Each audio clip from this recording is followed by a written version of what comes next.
La température baisse avec l'altitude d'environ 1 degré tous les 100 mètres.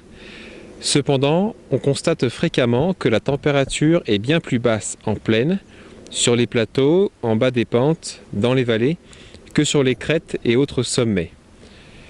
Ce phénomène peut se réaliser en toute saison et est souvent remarquable en hiver. Il s'amorce dès que le crépuscule approche, lorsque le vent est nul ou faible et que le ciel est dégagé, c'est-à-dire lors de conditions anticycloniques. La température chute alors jusqu'à une minimale atteinte au lever du jour, alors que la température sur les sommets varie peu et reste plus élevée. Cette différence de température est parfois remarquable. Il n'est pas rare d'avoir des températures largement positives sur les crêtes et de fortes gelées en contrebas. C'est ce qu'on appelle les inversions de température. Comment expliquer ce phénomène ? Une inversion de température, c'est donc un phénomène qui implique une hausse de la température avec l'altitude, alors que la théorie indique le contraire. Il faut déjà avoir à l'esprit que ce phénomène n'est pas spécifique à la montagne. On y est plus sensible sur le relief, car en plaine, on ne se rend pas compte des températures plus élevées, quelques centaines ou quelques dizaines de mètres au-dessus de nous. Lorsque les nuits sont claires, sans vent ou avec un vent très faible, la chaleur emmagasinée par la surface terrestre est restituée en direction de l'espace, ce qui implique un refroidissement de la température près du sol. C'est ce qu'on appelle le rayonnement nocturne. S'il y a du vent, il y a brassage de l'air et donc le sol se refroidit moins. De même, s'il y a trop de nuages, ces derniers jouent le rôle d'un couvercle qui bloque ce rayonnement en le renvoyant vers le sol. Mais alors, pourquoi n'y a-t-il donc pas de refroidissement sur les crêtes et les sommets dans le cas d'une nuit claire et avec un vent limité? Eh bien, c'est là qu'il faut inclure un autre principe physique relativement simple. L'air froid est plus lourd que l'air chaud. Ainsi, en montagne, l'air refroidi glisse sur les pentes et vient s'accumuler dans les espaces en contrebas. Tout comme l'eau, l'air est un fluide. Donc un air froid, plus lourd que l'air chaud qui l'entoure, va s'écouler le long des pentes, s'accumuler dans les vallées, au niveau d'une pente qui s'adoucit, sur les plateaux, etc. Cette analogie entre l'eau et l'air froid permet vraiment de comprendre quels sont les espaces qui seront soumis à un fort refroidissement. Ce qui fait que, même si la masse d'air est positive, admettons 8 degrés vers 1500 mètres, l'air se refroidira près du sol et on peut facilement avoir moins 5 à moins 10 degrés en fin de nuit dans les espaces où le froid peut s'accumuler. Ce phénomène est surtout remarquable lorsque la température de la masse d'air vers 1500 mètres à l'échelle du pays ou du continent est positive et que l'on observe de fortes gelées plus bas. Mais il peut très bien se produire lorsque la température de la masse d'air est négative. Ainsi, alors qu'il est rarissime d'avoir une température de moins 20 degrés sur le puy de Sancy, la température peut descendre sous cette valeur dans les vallées à proximité. C'est donc dans le cas d'inversion nocturne que l'on pourra observer les plus basses températures et on les observera dans les vallées et d'autres espaces plus bas et non pas sur les sommets. Prenons par exemple ce qu'il s'est passé le 2 décembre 2015. Les conditions sont anticycloniques, avec une pression au sol supérieure à 1025 hectopascales. La température prévue vers 1500 mètres est de plus 11 degrés. Voici ce que l'on a observé en tout début de journée sur nos massifs, après une nuit claire et sans vent. Plus 10,8 degrés au pied du puy de Sancy, à 1660 mètres. Plus 10 degrés au sommet du Puy-de-Dôme, à 1465 mètres. Jusqu'ici, les valeurs sont cohérentes avec la prévision, et si l'on raisonne simplement en se disant que la température diminue en montant et augmente en descendant, on devrait s'attendre à plus 15 degrés à la Broboule. Et pourtant, la température observée au même moment dans cette ville, située à 855 mètres dans la vallée de la Dordogne, était de moins 3,9 degrés. Attention de ne pas tenir la rivière pour responsable de cette température négative, ceci est une idée reçue. En Corrèze, on a même observé près de moins 7 degrés à 660 mètres, soit une différence de près de 17 degrés. Et les conditions étaient bien homogènes sur des milliers de kilomètres. Du côté de Clermont-Ferrand, dans la plaine de la Limagne, ce phénomène est fréquent. Lorsqu'il y a inversion de température, il peut y avoir du gel, parfois sous une couche de nuages bas, responsable de brouillard givrant, et si ces nuages et brouillards persistent par manque de vent, il peut continuer de geler la journée, voire sur plusieurs jours. Depuis nos massifs, cela donne le spectaculaire phénomène de mer de nuages qui témoigne d'une couche d'inversion. Ainsi, alors que Clermont-Ferrand est pris dans une ambiance hivernale, soumis aussi à la pollution atmosphérique, car la couche d'inversion joue le rôle d'un couvercle qui empêche le brassage de l'air, eh bien le temps est doux et parfaitement ensoleillé sur nos massifs avec une excellente visibilité. Il y a aussi un facteur extrêmement important pour prévoir l'intensité d'une inversion de température, et c'est la couverture neigeuse. En effet, le rayonnement nocturne dont on a parlé tout à l'heure est décuplé lorsque les sols sont enneigés. Pourquoi ?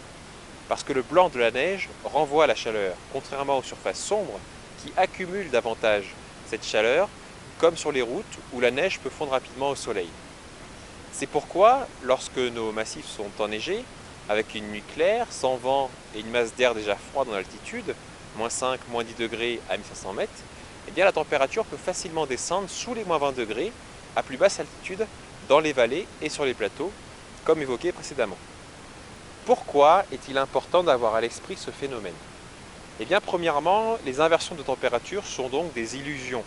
Le gel observé par exemple au réveil à la Bourboule peut être inexistant sur les pistes de ski.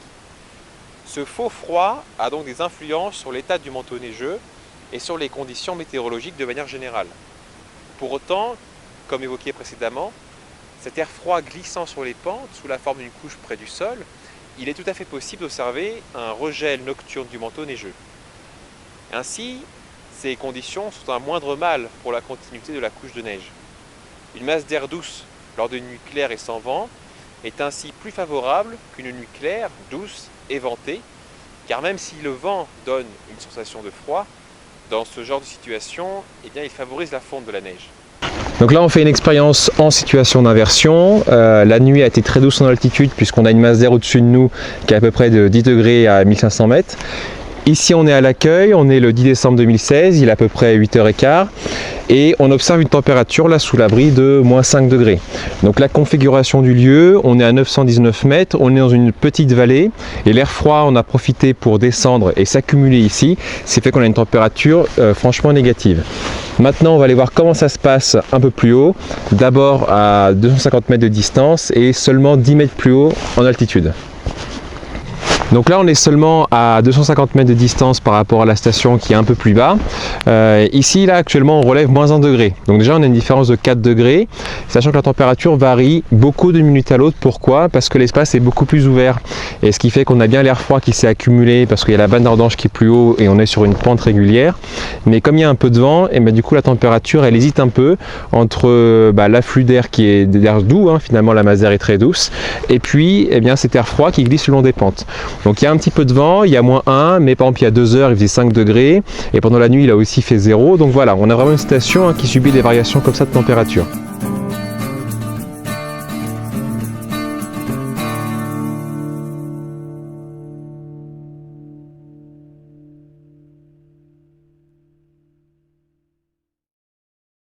Donc là on a à peu près 1,5 km de distance de la station météo qui est située vraiment en bas de pente, où on mesurait moins 5 degrés.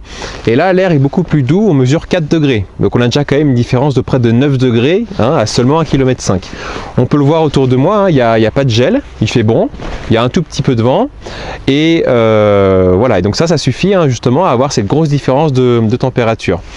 Si on regarde un petit peu ce qui se passe un peu plus loin, au sommet du Puy de Dôme il fait 10 degrés. Donc là, on a carrément 15 degrés de différence par rapport à en bas. Et si on regarde ce qui se passe aussi à la Bourboule il fait moins 5 degrés. Donc pareil, on a vraiment ces écarts qui sont proches de 10-15 degrés. On parle bien d'inversion de température car la température augmente avec l'altitude. Mais en réalité, il faut être plus précis que cela car cette variation n'est pas uniforme. Tout dépend de la forme de la surface terrestre. Et ainsi, on peut très bien avoir moins 5 degrés à 1200 mètres en bas des pentes et puis 10 degrés sur un autre sommet à la même altitude, qui lui est exposé au flux dominant. Et à l'échelle de la journée, la température elle va varier très peu sur les crêtes, alors qu'en contrebas, dans le cas d'un temps ensoleillé en montagne comme aujourd'hui, la température va augmenter fortement le matin, avec un maximum en tout début d'après-midi l'hiver.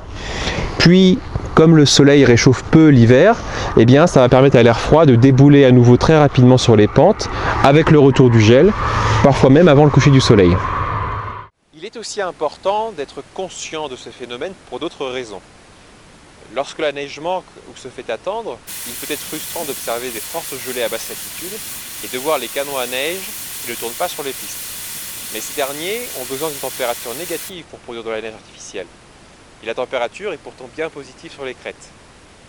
De plus, lors d'un temps extrêmement calme, ces inversions peuvent se poursuivre encore plus localement en journée dans les espaces très encaissés, ou même dans les fossés ou encore en forêt, car la couche d'air froid se maintient très près du sol, là où il peut s'accumuler, un peu comme lorsque c'est la marée basse sur la côte, on observe de petites mares pour reprendre la comparaison entre l'air froid et l'eau. En revanche, là où l'air est davantage brassé, on observera des températures largement positives. Et c'est pour cela que les inversions, notamment au printemps ou à l'automne, sont responsables de formidables amplitudes thermiques, c'est-à-dire d'écarts entre les températures minimales et maximales, et cet écart peut facilement dépasser 20 degrés entre le lever du jour et l'après-midi, voire le début d'après-midi en hiver. Dans ce genre de situation, vous avez sans doute remarqué la rapide baisse de la température à l'approche du crépuscule, avec des sensations d'air bien froid qui descendent des pentes. La prévision de la température dans ce genre de situation est très délicate. C'est le casse-tête du prévisionniste. Par exemple, il est prévu une masse d'air de 8 degrés à 1200 mètres et aussi de fortes inversions de température. L'altitude, 1200 mètres, n'aura plus de grande valeur. Il fera effectivement une température proche de 8 degrés sur un sommet à 1200 mètres, mais que prévoir alors pour une vallée, un point bas, un plateau situé à la même altitude? La température pourra être 10 à 20 degrés plus basse. Et la température est donc très fluctuante d'un espace à l'autre et est dépendant de ce qu'on va appeler les trous à froid. Pour résoudre en partie le problème, vous retrouverez sur le bulletin Météo Auvergne la température prévue pour un sommet à 1200 mètres. Les inversions de température sont indiquées à part. Il est impossible de prévoir la température pour chaque espace, mais avec un peu d'expérience et en regardant le thermomètre de votre voiture par exemple, en parcourant nos massifs, vous observerez ces variations et vous pourrez anticiper la température attendue au niveau d'un espace défini. Donc, au gré de la topographie, c'est-à-dire de la forme de la surface terrestre, on observe une grande variabilité spatiale de la température, indépendamment de l'altitude. Cette variabilité se manifeste même à quelques dizaines de mètres près. Cette problématique peut devenir encore plus complexe lorsque de nouvelles inversions nocturnes se produisent en début de nuit et qu'une masse d'air plus douce et les nuages envahissent le relief en cours de nuit, à l'avant d'un front chaud par exemple. Enfin, il faut bien comprendre que les fortes gelées créées par les inversions de température correspondent en quelque sorte à du faux froid, puisque ces températures ne reflètent pas une masse d'air globale qui peut être très douce. Il ne faut donc pas faire de raccourcis rapides en affirmant que le réchauffement climatique serait bien loin lorsqu'on en observe du moins 10 degrés. Il y fait peut-être 20 degrés de plus sur les crêtes. On essaye de résumer un petit peu tout ça. Donc les inversions nocturnes, la température augmente avec l'altitude. Ces inversions peuvent se produire en toute saison. Il faut 3 conditions. La nuit, un vent nul ou très faible et un ciel clair. Ce phénomène est très amplifié lorsque les sols sont enneigés et il est responsable des plus froides températures observables. Dans une prochaine vidéo, nous évoquerons la différence entre la température mesurée par un thermomètre et la température ressentie. Deux valeurs bien distinctes, souvent source d'idées reçues et de malentendus. Merci à tous pour votre fidélité et votre écoute et n'hésitez pas à partager cette vidéo et Météo Auvergne autour de vous. À bientôt.